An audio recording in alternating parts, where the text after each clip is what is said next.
Good morning, and thank you for joining us for our webinars today. My name is Nick Fry. I'm Manager of Business Development with Tourism Nova Scotia, and today's webinar is using customer relation management tools to boost customer retention. Again, thank you for joining us, and wanted to let you know that the webinar today will be recorded, and any links or anything we share within the webinar will be emailed out after the fact, so you don't need to write it down or check it out during the webinar. You can just follow along and then soak up the information. Any good discussion will be brought forward through questions and answers, so we really encourage some questions and just put them in the Q&A box at the bottom, and we'll either answer the question now or after the fact. We have the webinar with closed caption, and if you don't want that, you can just simply turn it off at the top of the box. This webinar, of course, is brought to you through our partnership with Digital Nova Scotia, and I'm hoping that you signed up for this and found this through Digiport. Digiport is a one-stop shop for all things technology and tourism related businesses. So it's a one-stop shop where you can partake in interactive services, educational opportunities, and find out about some of the great programs that we are offering. So if you haven't signed up, you can sign up at nsdigiport.ca. So I'd really encourage that. I'm really excited to have Sean Wynot here today from Blue Cow Marketing. We had Sean present last year, and the webinar was really great. And Sean's business has a really great opportunity to give customers what they want as a customer. Sorry, what his customers, what their customers want for a experience for their customers as they're shopping on their websites and through their channels. But he gives them the right technology to make that happen. So a lot of the times businesses will know what they want, but they just don't really know the right technology to do that. So Sean has a great way to do that. He helps small and medium-sized businesses grow and succeed online, and is based in Nova Scotia. And specifically, they help small and medium-sized businesses use a range of digital marketing strategies such as website design and development, search engine optimization, social media management, email marketing, and online advertising. So kind of all of the areas that we'd like to focus on and help businesses bridge that digital capacity gap. Sean does offer that. So without further ado, I'd like to invite Sean to the screen and share his presentation. Again, I would encourage everyone on the call to ask questions. And if anything pops up after the fact, feel free to follow up and give us an email. Welcome, Sean. Welcome. Thank you. Thank you for having me. It's a pleasure to be here. Good morning to everyone who is here live. And if you're watching the recording on Digiport, good morning, good afternoon, good evening, whatever time you're checking that out. So today we are going to be talking, like Nick said, about customer relationship management tools, ultimately with the goal to boost customer retention. And you understand the importance of that as we go through the presentation today. So Nick did a great introduction of me. So this slide kind of adds on to that. Who is this guy? Who am I? 23 years working, 23 plus years. Started when I was 17 as my first business, and have been working with small businesses ever since. The type of clients that I find succeed the best, especially here in Nova Scotia, are the ones that are absolutely passionate about what they do. And we find those clients that they love the work and everything, and it shines through. Most of the marketing services that I offer, we focus on customer experiences, and you'll see that underlying tone as we go through this. And I absolutely love tourism marketing, both on the side of helping people kind of see what options are available, but also on the receiving end. I love being a recipient of going around and traveling and seeing what people are doing in their own businesses, not just here, but across Canada and the US. So let's hop right into this and let's get started. I'm going to start with a question. Just want you to think about this. You don't have to write it in the chat or anything like this, but what was the best travel experience you've ever had, aside from your own business? Think of something that you've gone to, someplace you visited, something you've experienced, but what was the best one that you've ever had? Now, think about, how does it make you feel now when you think about it? When you think back to that, what do you feel? What comes over you in those thoughts and memories?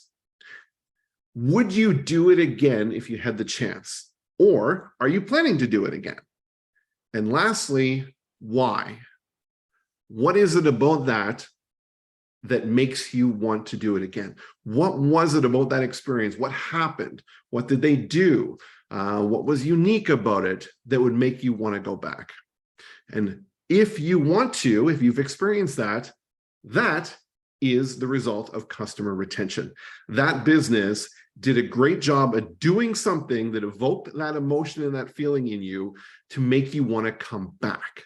And they don't need to do a lot to advertise and find you. You're pretty much pre-sold. And that's what we're going to get through today and give you some great ideas about how you can do that. And think about some of the tools that are available. So our goals today are looking at the importance of customer retention in the tourism industry. Why is it important to have that?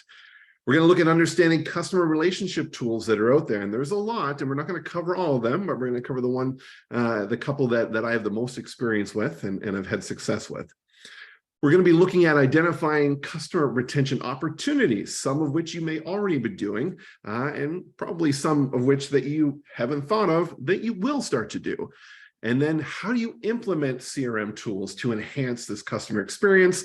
And then in the end, how do you know if it's actually moving that needle? How is it positively impacting your customer retention by doing that?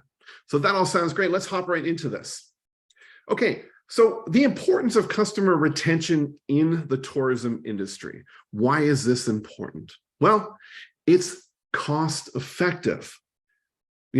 Retaining an actual customer is far less expensive than acquiring a new one, which means your profit margins go up, and it's also a lot easier. And this stat right here that I came across from the Harvard Business School report states that it's 6 to 7 times more to gain a new customer than it does to keep a present customer.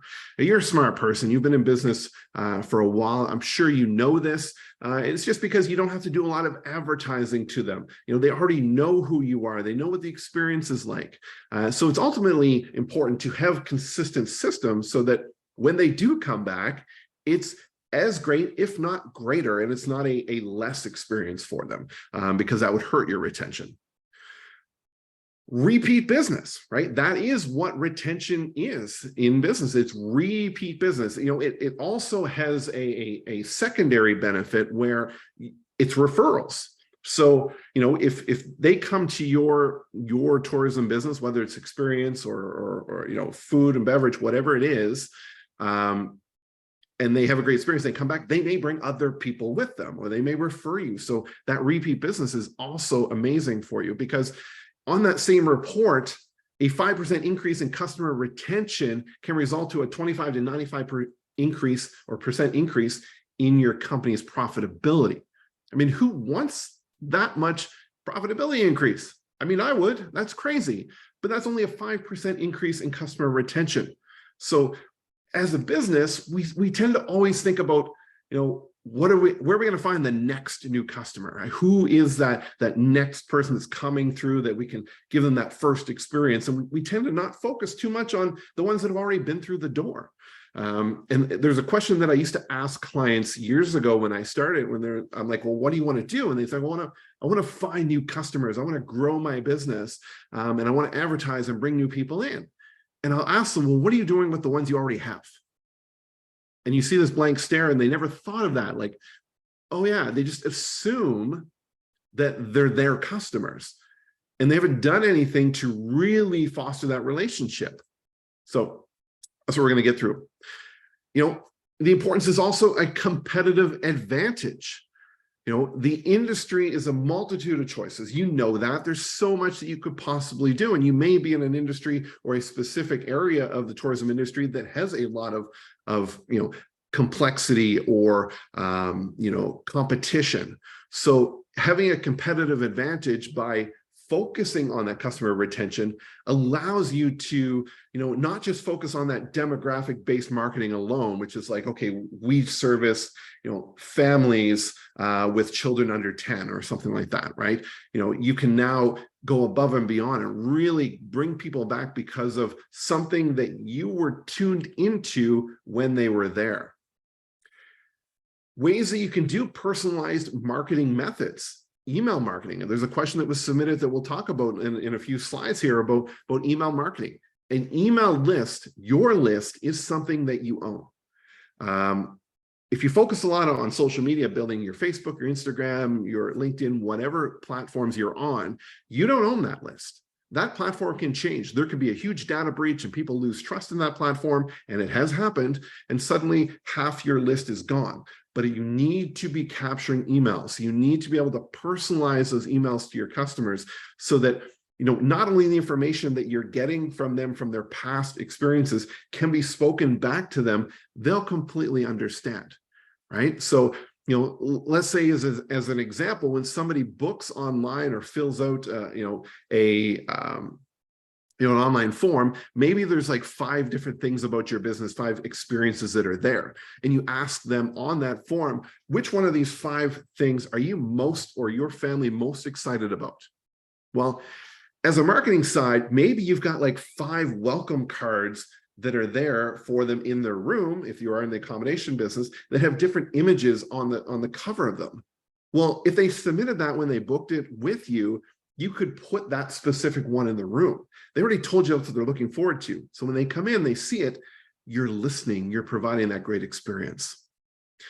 Dynamic content. The technology is there now that you can now have specific information showing up on your website, displaying different images based off the geographic locations that people are coming from, or even different things that they have visited or have submitted on your website, right? The sky's the limit as to what you can do. And I try to evoke the idea in clients and in businesses to think, don't limit yourself to what you think the technology can do, because you are limiting what that is. Think of the sky's limit. There is no limitation. What is the absolute best experience? What is that Disney World experience that you want your client to have? And then work with someone to say, what can we do to bring this as close to reality? Retargeting ads. So if we talk about advertising, you can now run ads on the different platforms on YouTube, Facebook, Instagram, all those different platforms that are there, based off of information that you have in your CRM, things that people have visited on your website. You've experienced this. We've all experienced this. We go somewhere to a website and then suddenly we're on Facebook and we're seeing an ad for it, right? So these are the things that are personalizing those experiences. Product recommendations, looking at the purchase history, the browsing history, things that people have done where you can now reach out to them and be like, I know you've done this experience. How about this? I think your family would really love this. Right? You're now recommending and making it a lot easier for them to come back. And then loyalty programs. People love loyalty programs, right? They're everywhere. Maybe it's something you can put into your business because people will want to come back to get a better experience. I was down several years ago in Cuba, and there with a family from the UK who we met there. And one of the things they mentioned was like, this was our their 11th time, my first, at this resort. And every time they came back, they got an upgrade. There was something even better. They were in nicer rooms. There were more attention given to them. And they kept coming back for that reason. So these types of things absolutely positively work. It improves your customer experience. So we're talking about customer retention, but we have to look at the customer experience. So let's say, I'm going to use the accommodations type of business because that comes to mind. You've got a B&B and somebody books with you and they come in and they've got a family, right? So you've trained your staff to look for these little things. Maybe they got young kids and they go out for the day and you actually have, let's say, coloring books or something fun that you could go put in their room for the kids, right? Or when they're coming out, you'd be like, here's a list of family fun things to do in our community while you're here, because you're tuned in to who is there. You're listening, you're watching, you're understanding. You are providing a improved customer experience. And I guarantee it's those little things that are going to make them want to come back. Adaptability, innovation. The tourism travel industry is right. It's perfect for innovation. And in preparing for this, I was looking at what was some of the current innovative trends in tourism right now. And this is the list that I found online, which was, transformational trips. People love to come and just, disconnect, right? They want to transform themselves. Maybe it's like, retreats and inspiring things. They want that. Forest bathing and digital detoxing. I have a friend who went to a retreat that was, technology free. The entire week he was there, he was not allowed to use technology. He actually didn't even take it with him. And people are looking for that. Off-grid survival travel. These ones are cool. Hush trips, workations, and microcations. Now, what a hush trip was, and I had to research what this was, that was really cool. It's people who are remotely working, because now in the last 2-3 years, we're used to this.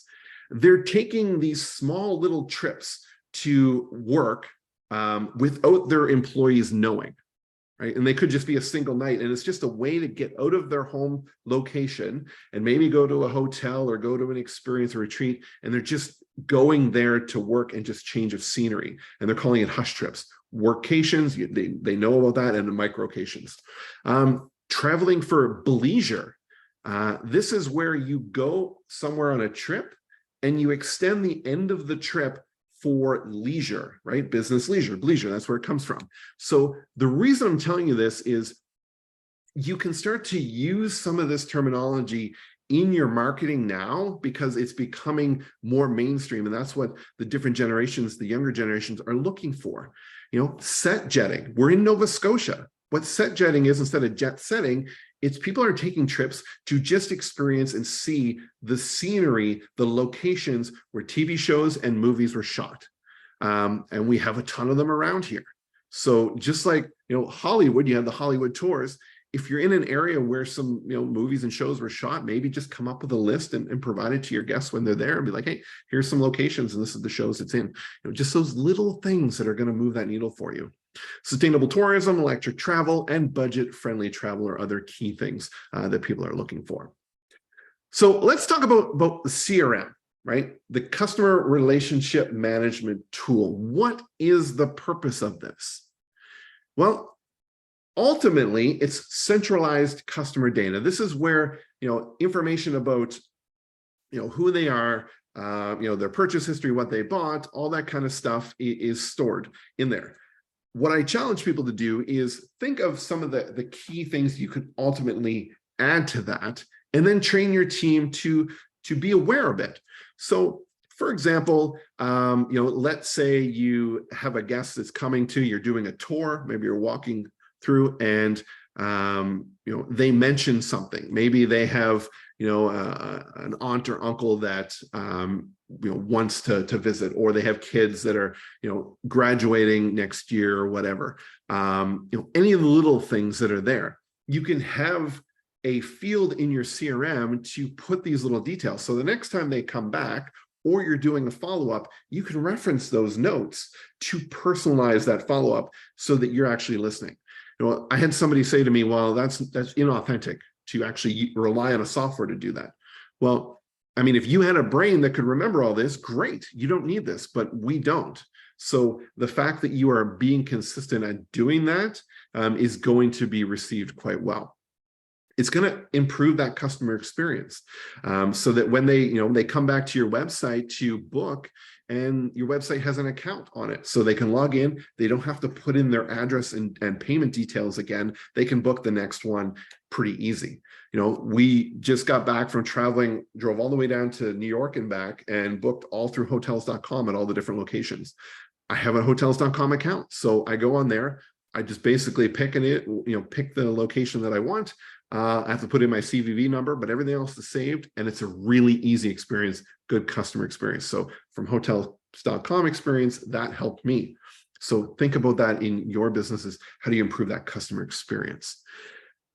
Efficient lead pipeline. So what is a lead pipeline? So let's say somebody comes to your website and you give like 5 different tour experiences that are out there. And there's a free guide, right? So nobody's been to your town before. I'm from Lunenburg. That's where I'm originally from, a very tourism-driven location. And even if maybe you're a winery or whatever, and you want people to come to your area, there's other things that they can do in the area. There was a question about what do you do if somebody, or how do you get people to come to your location if it's remote? This would be like, what else could they do? If they're going to travel out to that location, what else can they do in their day? So it could be you've developed this top 10 or top 5 or top 20 things to do while visiting this area. And they can put in their email and they can get that download of that guide with, with the map and all that kind of stuff that you develop. Well, now they're in your system, and then you can nurture them about what it is that you do. You could also do some strategic partnerships with other businesses to offer discounts if they come. So maybe there's some coupons in there, right? The sky's the limit what you can do with it. Enhancing customer relationships. This allows you to be front and center, allowing your business to optimize those interactions so that when they call you and you bring up their record or they email you, you can look them up. You have that enhanced ability to speak to them very specifically about what they did in the past. I booked a PEI cottage this year, and when I booked, the lady was like, "Oh, you were a past guest here." I had forgotten that I was. It was years ago, but their system, when they put it in, told them that I was there. So they remembered that, or they alluded to me that they said they were here. I knew it was the system that was doing it, but the moment they told me that, there was a feeling inside that they know me. Whether that was the same person working back then or now, maybe not. But just the fact that they told me, "Hey, you've already been here back in whatever year," it was a different experience for me. And then your CRM allows you to do these targeted marketing campaigns, being able to pull out subsections of audiences. So let's say you've got, like I said, 5 different experiences, and you've got them tagged or labeled in your system. You can export those segments and then run ads about other experiences. So if I took your midnight candlelight tour of the town, there's no need to advertise the midnight candlelight tour of the town to me through ads anymore. You want to target me with the other 4 that are there. And all this is doable with a CRM in place. So one of the submitted questions here was from Andrea, and it said, "Would like to learn more about newsletters and direct email campaigns." So here's my thoughts around this. I mentioned it a few moments ago. You absolutely need to build a list, but I want you to think outside the box of newsletter, right? Nobody wakes up in the morning saying, "I want to sign up for another newsletter." Your newsletter, in that term of what it should be something of value that is going to help them. It should not be, "Hey, here's why we are great." It could be, you've developed it for the traveler's guide to, the Annapolis Valley or whatever it is, and sign up here to learn everything that you can do in the area. And now you are going above and beyond what your business is, but you are building a great experience. And because you are the business that's doing it, they're most likely going to think of you as well and want to do business with you and come there. So think about what it is that you could make in this newsletter. It could be the family budget friendly traveler newsletter, right? Or whatever, right? I just don't like the word newsletter, but direct emailing campaigns, they work. People have the email on their phones. They get them all the time. Also, text messaging. Text messaging is key within a system because it's timely. People are texting more as the younger generation's coming up, and it's becoming more mainstream. So having the ability for people to text you while they're either traveling to you or staying with you or experiencing you is going to enhance that experience. So what do we use? What have we used for 12 years in our business? Well, there's one CRM system that we absolutely love. I'm a certified partner in them. They're called Keep. That website address, which will also be sent out to you after, is a 5-minute demo on the website. There's a free trial that's there. But what it allows you to do is do your email marketing, do all your marketing automation. You could do invoicing, you can do quotes, you can do text messaging, all with one platform. And it also has a great mobile app. So if you're out all the time, you can access all that information from your phone. So check it out if you're interested in it. So what is a customer relationship management tool? Well, the definition of it is a software application that helps your business manage relationships for your customers. And this is by organizing data.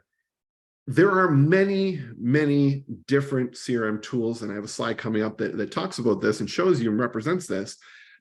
But my biggest thing that I want you to think about is it needs to be cloud-based. It needs to be online. When you're running a database system that is a software on the computer, it's not accessible anywhere you are. You have to be on that device to access it. So most of the CRM tools that are out there, like Keep, like Salesforce, like ActiveCampaign, the sky's the limit, they're cloud-based. You can access them from your phone, a mobile device. They're really great that way, but it allows it to be automated, synchronized, such as your marketing, your sales, and your customer service. So 2 more submitted questions. Which CRM systems are best to use? That was submitted by Ella. And then which tools are best? Submitted by Kathy. There is no silver bullet. There is nothing that I can say that says you need to use this one. I can't do that in a presentation. It would be like calling up a doctor and just saying, what medication do I need to take to make my life better? It's impossible unless you start to know what are the symptoms, what are the things, what is it about your business that you're trying to do? What's that Disney World experience that you're trying to achieve? Because there are so many that are out there. And there are so many that this graphic here, which was only updated to 2017, this is the visual I was trying to find, this shows how many different CRM systems were developed each year up until 2017, right? And in that year, there's 613 different CRM systems. So which one is best for you? What I would recommend that you do is any CRM system is going to have its pros and its cons. If you do a research or a search for it on Google, there's always a pros and cons. What you need is the guide, the person who has the experience with it that can help you get it implemented and be there to support you through it. And that is why I recommend Keep. It is not for everyone. And I'm open and honest when I meet with somebody to say, I don't think this one's a fit for you. Right? But if it is, we really make that thing sing and hum for you, because 12 years, every single day for 12 years, I'm sure there's a couple of days I've been sick, I haven't been doing it, that I've been in that tool, hands-on, building and implementing it with clients. So centralized customer data, a lot of the stuff you're going to see in these slides, I do reiterate them over and over again, because these are key factors you need, right? So centralized data, CRM tools, reservations, inquiries, feedback, right? If somebody makes a reservation with you, they're expecting to be able to do it online, right? I had frustration when trying to find a location in Prince Edward Island. We were trying to find a little cottage in the summer to go over there. And some of the small quaint ones, you couldn't book online. You had to call, and we were doing our reservation searching in the evenings and nobody was answering the phone, and there was frustration behind it. So there are out-of-the-box solutions for reservations. Recommend you look at what the big guys are doing and how close to that, because consumers are conditioned and trained to expect, as I call it, the Amazon experience for everything, right? So how close can we get to that? And then what can we do to go above and beyond to subsidize that in experience? I always joke that years ago, people went to these automated phone systems where you call and you pick up and it's like, press 1 for this, press 2 for that. And that was the thing. And now when you call a place and you get a living, breathing person answer the phone, you're like, wow, this is amazing. It's because that's what we are like wanting right now. We want that personalized customer experience from there. But if we want to reserve and we want to get that quick gratification, we don't need to talk to somebody. We've done the research already. Your customers have been through your website. They've read the reviews, which is another thing. Make sure you're getting reviews, and they've pretty much figured out everything. They don't need you unless they have an inquiry for something that they need to ask questions about, like, hey, are your rooms air conditioned? Or, are there bathrooms along the way on your 3-hour tour, right? Things like that. And if you're getting those type of questions over and over again, this is where your team needs to be dialed in, and you ask them over and over again, you're answering them. They're missing somewhere in your marketing. They're not on your website. You need to take that feedback and you need to bring it to the forefront in your website. Enhancing the customer experience, we talked about that part already.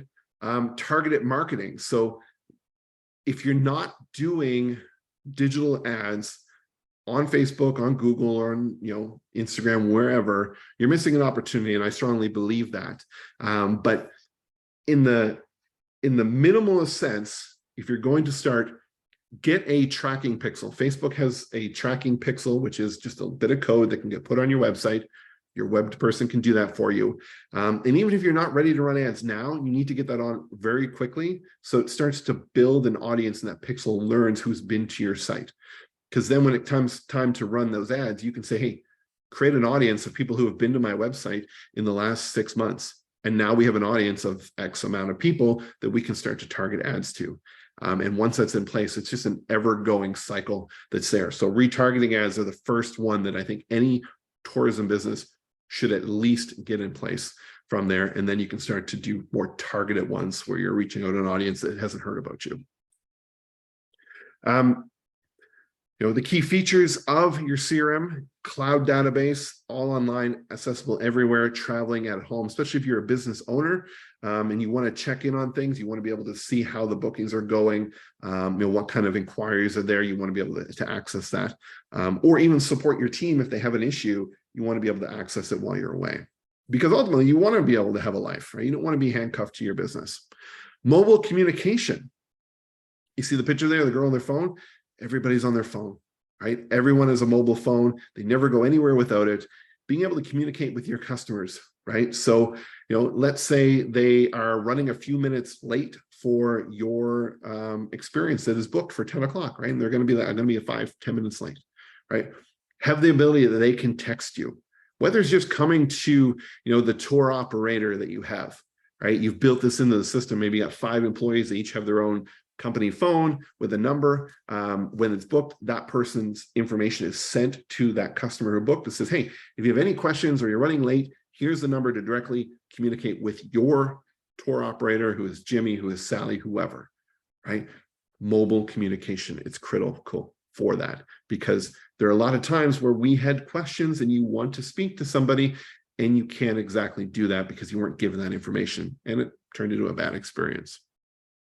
Right? Those customer profiles, the more you know, the better you can communicate with them. It's just like a human being, right? As you start to know friends, you learn things about them, you can start to do things that they will appreciate, right? And the more they come back, the more you get to know, the better it is. And if you have a system in place, maybe you've got an employee who's been there 10 years and the 11th year they retire. Now what? You're filling that position, but you never put a system in place to document all this stuff. So when this customer comes back for their 5th year and, Sally's not working there anymore, and, Jimmy moved in to first year in the job and he doesn't know anything about it, boom, bad experience, right? That's what you want to avoid. Automation, 24/7 response, right? You can do things like chatbots, right? AI is out there where you can get somebody to program. You can even do it yourself if you're a bit tech savvy and want to use a software that can do this, but you can have a pop-up on the website where somebody can ask the bot a question, right? When are you open? How many rooms do you have? That type of stuff. There actually can even be integrated with your booking systems, so they can actually tell you availability. But maybe they're filling out a form on the website, right? And they're asking a question on there. You can have a response come back to them at any point. The last thing you want to do is somebody submit information asking a question and crickets. They don't know, did you get it? When am I going to hear back? That type of thing. So be transparent. Say, hey, you know what? We typically respond to all of our inquiries within 24 hours, right? So now we don't expect that if we submitted this at 10 o'clock at night, there's going to be an answer at 8 o'clock in the morning in our inbox. We've got that whole day to get it back. Set those expectations that are there. So what kind of opportunities are available for retention, right? Offering personalized experiences, tailoring your services and products to cater to an individual's customer preference. Even better, maybe you're going to make a specific experience out of what you do. So, if you have a winery, let's say. Maybe you're going to offer like a smooth jazz night, bring in a jazz performer, and that we want to target this audience that loves jazz music, right? You make a personalized experience for them. Or go one-to-one experience where you start to learn something about them, and the next time they come, or even you mail them a thank you after, and you say, hey, here's a coupon, or the next time you book, we would like to offer this experience personalized to you, right? You find out, hey, their anniversary is coming up next year. Perfect. You document it. Now you know that next year you can promote, hey, why don't you spend your anniversary and come down here? We'll make it a special experience for you. Those attention to detail. This comes down to you running your business and training your staff to be attentive, responsive, and knowledgeable to ensure that the experience that people have is great because we are paying attention to them. And if they have an issue, it has to be resolved promptly. And here's the part that is always missed. It has to be documented. Because if you as a business owner don't know that people are having an issue, whether your team does a great job at resolving it and you never hear about it, maybe there's a root cause that needs to be fixed upstream to never have that happen again, right? Maybe somebody's complaining that the rooms are always too cold. Well, when the cleaning staff's in there, they're putting the air conditioning too cold, and people are always complaining about that, right? That's something that can be adjusted in your standing operating procedure to fix those things, building a better customer experience, making them come back. Always encourage that customer feedback. We know your feedback matters. We see this all the time. How was your stay? What did you like about this tour? What was your favorite part about today? Those type of things. You want to talk in the moment about the things that they love, right? What did you love? They want that feedback. After the fact, maybe you're also sending them a link for a review, or hey, we appreciate your feedback and your input. We always want to improve and make things better. Is there anything that we could do better? Not, is there anything that you didn't enjoy? That is negative.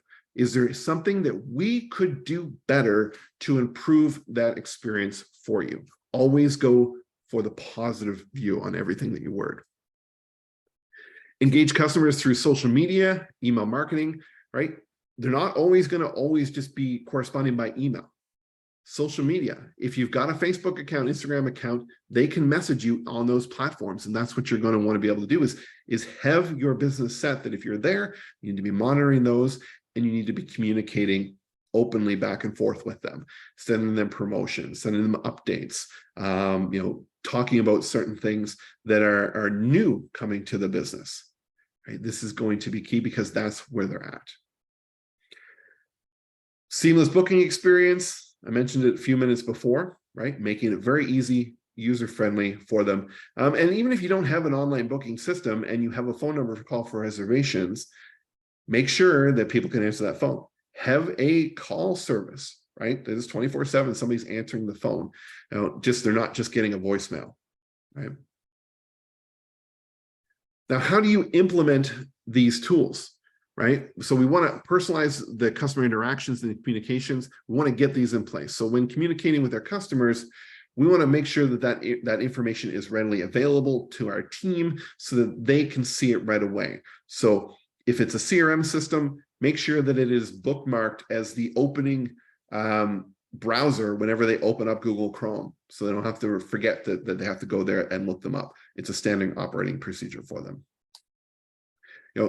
Streamlining your bookings, optimized for mobile. This is the other part, is if your website's not mobile right now, which means it's not an easy to use, perfect experience on a phone, not only are you being penalized by Google in search results, but you're also losing people who rely on their phone. There are times I'm sitting here on my computer and I'll just pick up my phone and do a Google search. I don't know why. I'm just conditioned to do that. And a lot of times the websites aren't as great an experience that's there. I'm not going to go and look it on the computer and find it, right? I'm just going to be disgruntled. And that just may be that we're spoiled as a society, but mobile needs to be a great experience for them.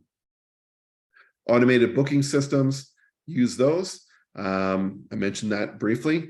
Making sure it's integrated with your calendar so that everything is synced, you're not overbooking, and they can see actual availabilities, because people want to plan on their own. Especially when they're about to plan a vacation, they usually sit down with their family and they're like, hey, when does it work for you? What can we do? And they sit to plan it out. It becomes an experience for them. I've witnessed this. I've seen people sit down in a living room, pull out their phone, and start to book things for a destination they're going to. Providing those personalized recommendations. Again, their preferences, their past bookings, their histories, things that you've observed with them when they came in, right? It can be down as easy as seeing the vehicle they arrived in, right? If they arrive with a bunch of bicycles on the back, and you can tell it's a whole family's worth of bicycles, they're an active family. So they're going to like outdoor active type of things for you to recommend them to do, right? You're not going to recommend a 5-mile hike to somebody who is limping and walking in and doesn't look that mobile, right? It's just those simple things that you're going to pick up on. You're almost like a detective. Chatbots, virtual assistants, right? A lot of times you can use these tools out of the box, right? You can look for automated chatbots for tourism, do a Google search, see what's out there, because it exists, and it's going to be a lot easier for you to do that than starting from scratch. Social media bookings, there are some tools that allow you to implement booking options on them. And it could just be either as easy as, yeah, hey, message us, and you have somebody monitoring it to chat back with them, versus an actual fully integrated system for that. But there are online booking systems that will integrate with your Facebook and your Instagram account. Excuse me. Payment options, making it easy for people to pay, tap, paying with Google Pay, Apple Pay, right? This is more mainstream now for people to pay remotely. So, you're doing a walking tour and you want somebody to be able to pay when they get there. Use Stripe, use Square, right? These are all mobile payments that you can implement on the spot. Automated reminders and follow-ups. Using a CRM like Keep, you can have those automated things where somebody books for next Saturday, then you start to build what we call as a like a hype sequence leading up to it. So if it is a tour or whatever the case, you can say, okay, here's what to expect. Here's what you should bring. Or you're going and pulling up the whole list. You look at the forecast, and you're like, hey, there's a chance it could rain, right? So you now send an email to that whole list and say, during our time, there's a chance there could be a shower, maybe bring an umbrella. If not, we actually have some here that you could borrow, right? That is a great experience. Now, how do you measure the impact? How do you figure out if this is working? Well, you can't tell if something's achieving something if you don't know what it needs to achieve. So with everything that you do and implement, you need to start to look at what are your goals and your objectives. And those come out in that initial consult that we do, because we want to say, what experience do you want somebody to have? Those are the goals, right? And then out of those, how do we achieve that goal? By a list of objectives. So those help us figure out what it is that we're targeting towards and how close to that we are getting with it. Key performance indicators, we call them KPIs, right? So these are able to actually track or gauge the performance of that tool. So if we want to, we're getting a lot of offline payments and we want to move to people paying online, right? And we want to get to, 90% of online payments by, 2025. Then we figure out, well, how much do we have to increase month by month? And are we hitting those markers to reach that goal? And then measuring your customer retention, right? How many people are repeat? We can see repeat visitors on our website if we looked at, a wide range of time, but when they come back, if you don't have a system to bring them up and see that the last time they were there, your team's not going to know if they're a repeat person, right? So this is going to be key, is starting to track that. All this stuff is trackable if you have the system in place to do it. So we want to build customer retention, so we need to measure if it's actually happening. And then calculating what's called your net promoter score. Now, all of these things that I'm talking about aren't a must do. These are things that you could do. So Net Promoter Score is, you've all received them, hey, rate on a 1 to 10, how likely are you to, come back or recommend us to your friends or colleagues? That's usually what it is recommending. And from there, you're starting to build that score, and there's a calculation behind it where, you have like a promoter, a neutral, and a detractor. And you pay attention to the detractor scores that are coming in, which is like a 1 to 6, I think. 7 and 8 are neutral, and then 9 and 10 are promoters. And you really try to look at that number and make sure that it's staying on the high level, because it's usually a good representation of everything else that has been happening in the past.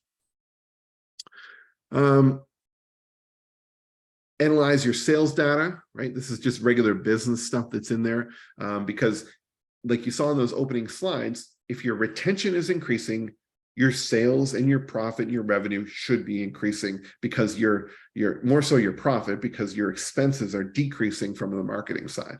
So you should see a natural correlation between retention and profit. Right here, I clicked off. So are you considering a CRM? Maybe you have something in place, but maybe it's not doing what you need to do. Well, these are some of the questions you need to ask yourself here today. What are your goals? Like, why do you want a CRM system? You want that customer retention, but there's probably more to it, right? So consider that. What are my goals? List that out. What features are must-haves, right? We're finding that people want to communicate with us really close to when they're coming, and they're emailing, we're missing it. Well, we absolutely need to implement text messaging. Right? We want to do online payments. We want to do an email newsletter. We want to do automated follow-ups. What are those key features that you have? Because that's going to help identify which system you need. How will you get your team to adopt the CRM, right? You need to consider that you're putting something new in place. And if you have team members that have been there for a long time, they don't like change that much. So how are you going to get them to come on board and buy into that? And then what tools or CRMs or what tools does your CRM need to integrate with, right? Your CRM may not do everything. There may be other stuff.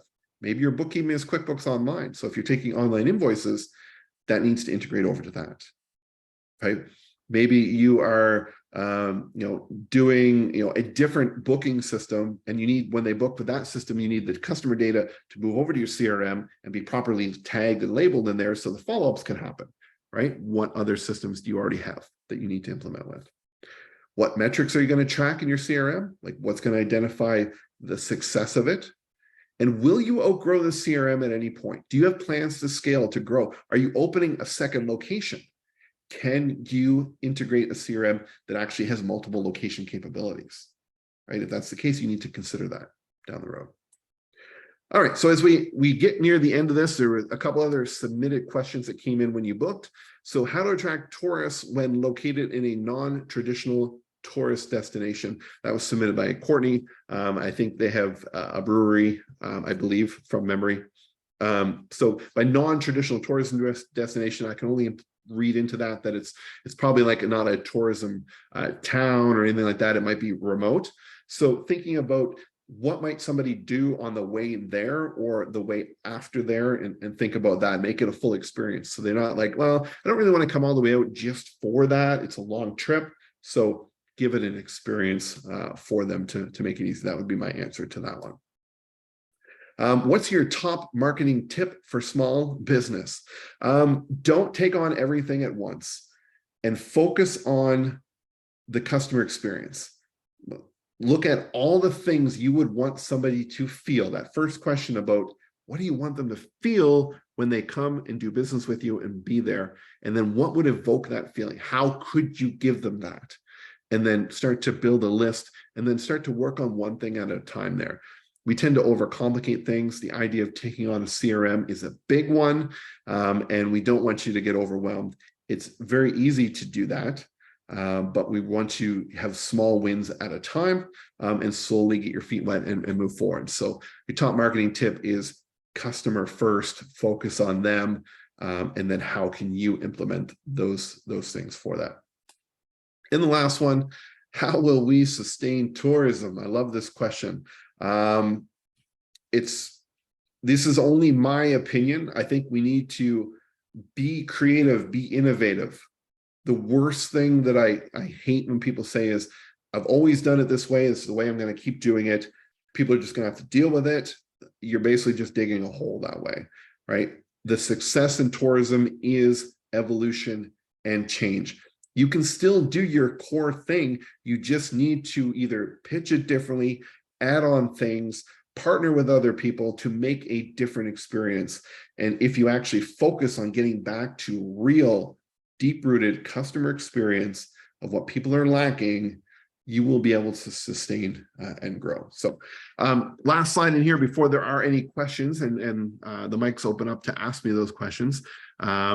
You can also find me. I'm one of the digital advisors in the Digiport system, so you can go there. Also, if you wanted to learn more about, or you wanted to have like an in-depth review of your marketing, you can either do that, or you can go to bluecowmarketing.ca/start.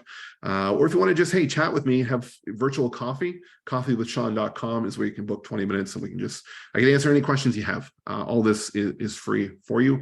And if you choose that you want to move into a working engagement, then obviously we'll quote on that project. So that being said, everyone's been monitoring any questions coming in.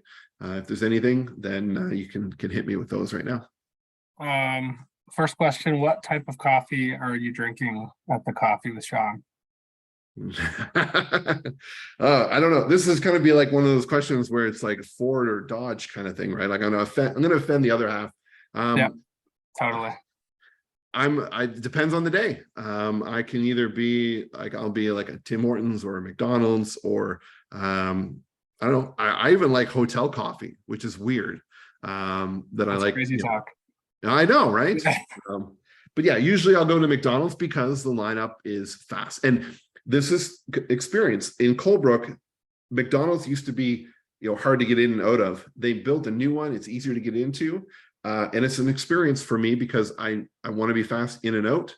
So I go there more than Tim Hortons because of the traffic. But that makes sense. Yeah. So I would, I mean, I could talk coffee all day, but let's just see if there's any. Oh, we got a question from Jennifer McKean on our team.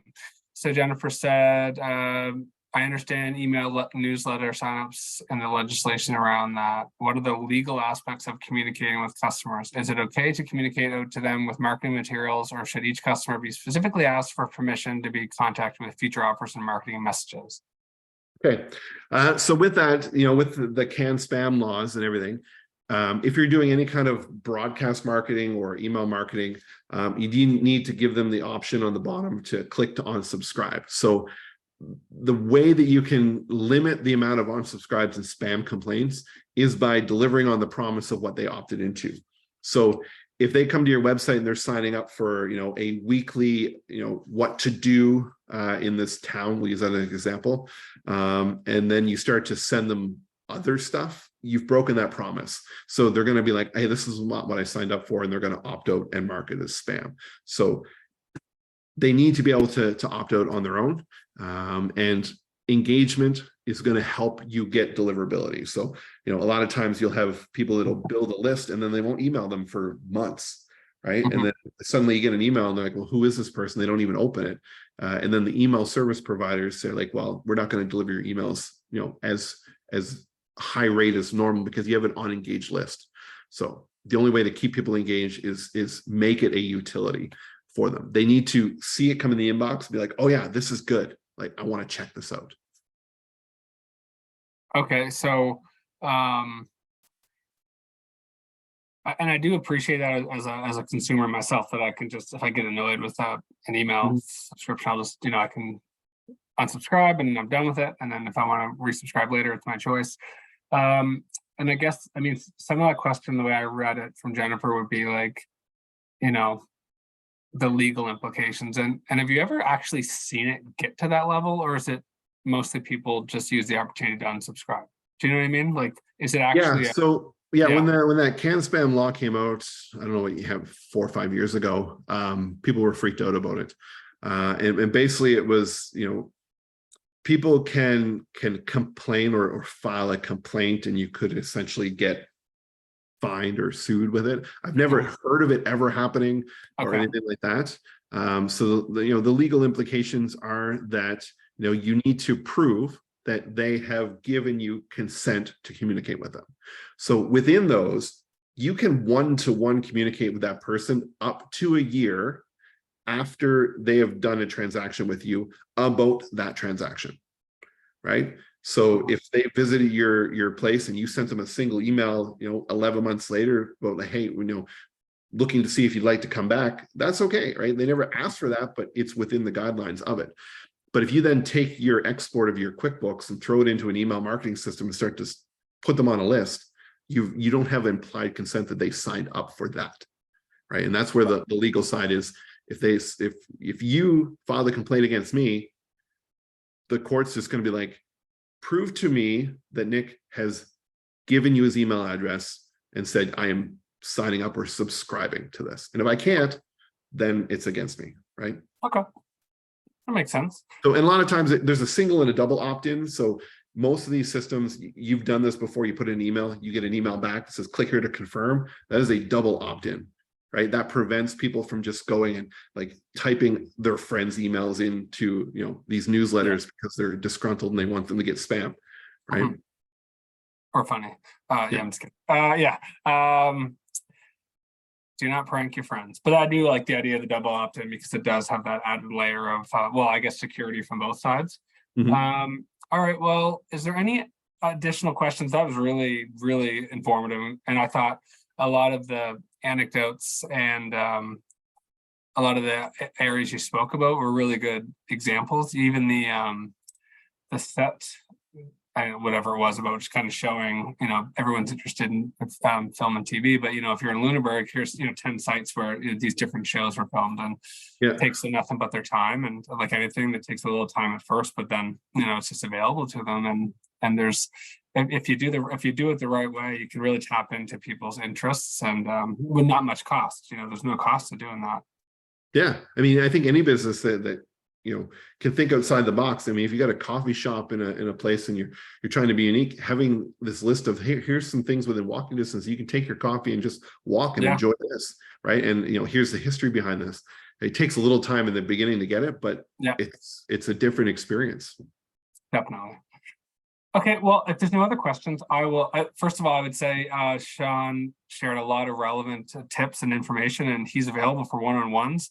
It's no cost to you as a business, but he will be paid for it, so don't worry. It's not, so it's a win-win. The opportunity is through Digiport to do that, so please sign up to Digiport. Sean, I'm going to take back over the screen now. Thank you so much, and maybe I'll run into you at McDonald's in Colebrook someday. All right. Take care. Thanks.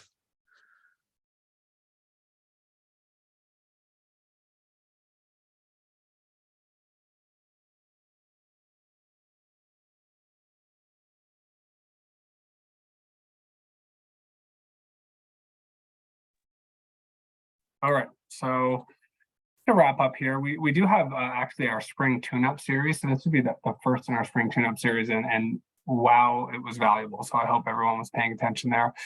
There's just a number of webinars over the next 6 weeks, so I'm going to have it there.